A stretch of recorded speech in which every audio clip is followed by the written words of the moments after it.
have not gone through the report, I will take a copy of the report back to the chairman of the Independent National Electoral Commission and the national commissioners for them to read the report and digest issues in the report. From our own point of view, in the next few weeks, the Commission will begin comprehensive review and evaluation of the 2023 general election.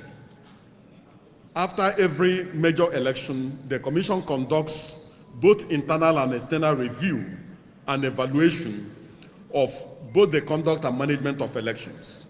So we are in the process of finalizing on that. Civil society groups and organizations will be a major plank of this review.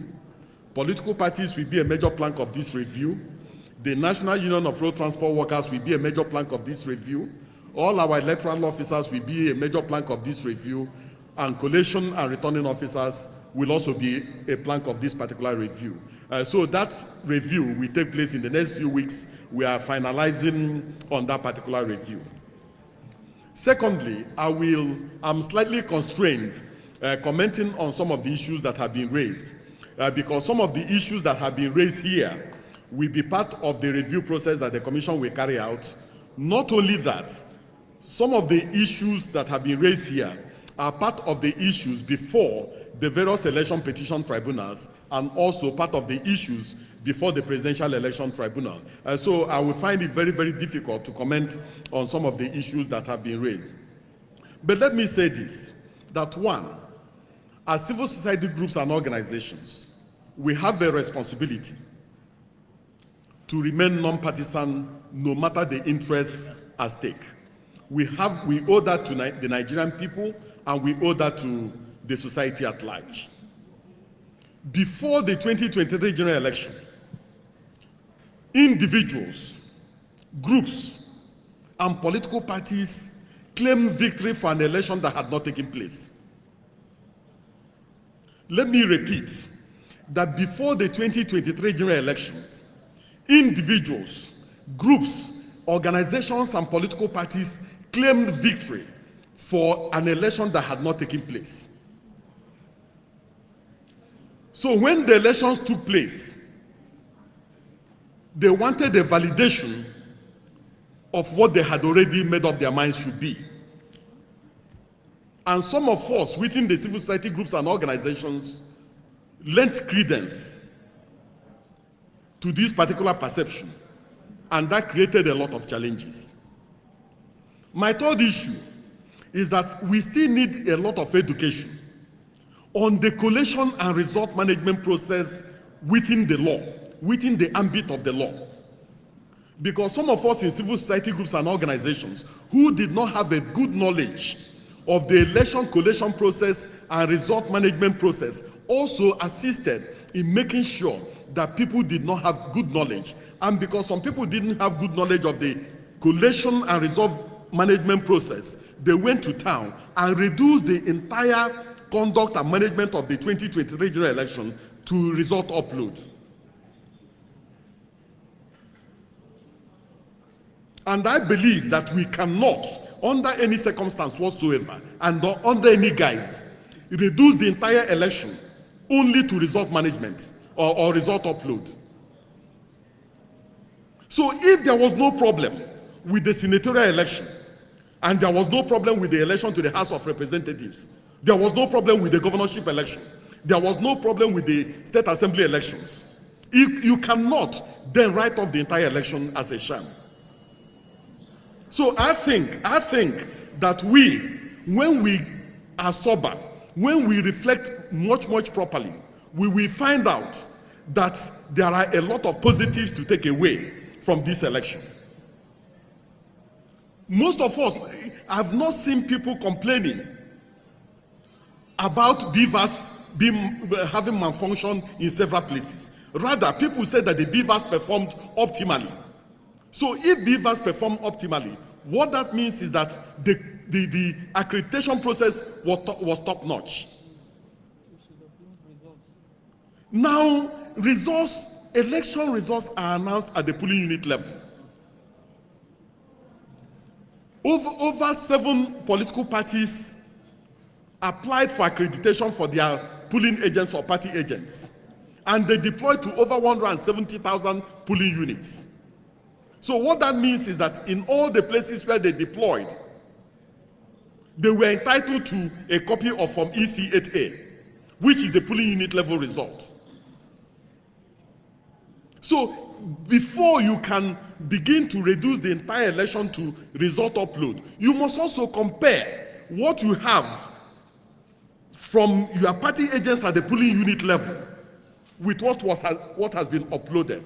It is when you have contradiction and when you have challenges with that you can begin to write off the electoral process.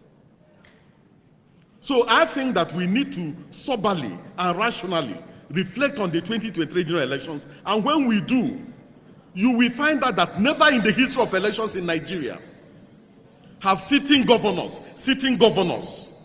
lost senatorial elections, which is 1/3 of a state of the voting strength in a state. On the issue of electoral offenders, in the next few days, the chairman of the Independent National Electoral Commission will address the nation on the issue of electoral offenders. So I don't want to say anything on that. The chairman will address the nation any moment from now on the issue of electoral offenders. I completely agree that we need to look at the work that the commission does. The chairman of the commission went to the National Assembly and canvassed that Nigeria must have an electoral offences commission and tribunal to deal with the issue of electoral offenders. Till now, that has not been given vent to. So the commission does not have anything against the unbundling of certain aspects of our work so that we can become more efficient and so that we can become more professional. But in the main, we must also know and agree that elections are conducted by Nigerians. The total staff strength in the commission is less than 15,000. For the 2023 general election, the commission deployed over 1.5 million ad hoc staff. These ad hoc staff are Nigerians. These are core members. These are students in federal tertiary institutions in their penultimate year. So it is unlikely that on election day you will see an INEC staff who is a permanent staff in any polling unit. So it's Nigerians who are the ones who conduct the elections. So in analyzing and looking at the 2023 general election, we must look at the context and environment of the election. We must look at the context and environment of the election. There were so many polling units where the commission could not deploy on account of security challenges. So many of our staff were killed even during the CVR process. The commission has been mandated constitutionally and legally to organize, undertake, and supervise election. The responsibility of protecting the electoral environment does not rest with the commission. So I think that there are a lot of positives from the election.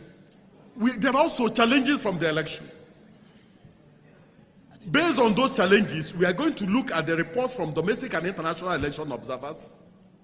We're also going to look at reports from political parties. We're also going to look at reports from our own electoral officers, from collation officers, and returning officers. And we are going to see whether there are issues and things that we can deal with administratively, and we deal with those ones. We can also see whether there are still issues that demand both legal and constitutional change or reform. Then we will go before the appropriate organ of government and deal with those ones. But I want, on behalf of the chairman of the Independent National Electoral Commission, to commend civil society groups and organizations on the work that was done around the 2023 general election. And I believe that on no account must we give up on this country. It is because people expected a finished product. Democracy is not a finished product. People expected a finished product. That was why there were a lot of disappointments. But if we believe that the electoral process must continue to increase incrementally. We will not write off an entire electoral process, because the moment you write off the electoral process, the moment you write off democracy, what we are now saying is that anti-democratic forces should come and take over, and that can never be part of our docket. So I want to commend my sister Enobi, who is completing her tenure. I'm going to deploy our staff to monitor the civil society elections. Beavers will be deployed for purposes of voter accreditation and verification, and then there will be result upload after this election. So the plea is that we never give up on this country, and we should never give up on democracy. Thank you so much.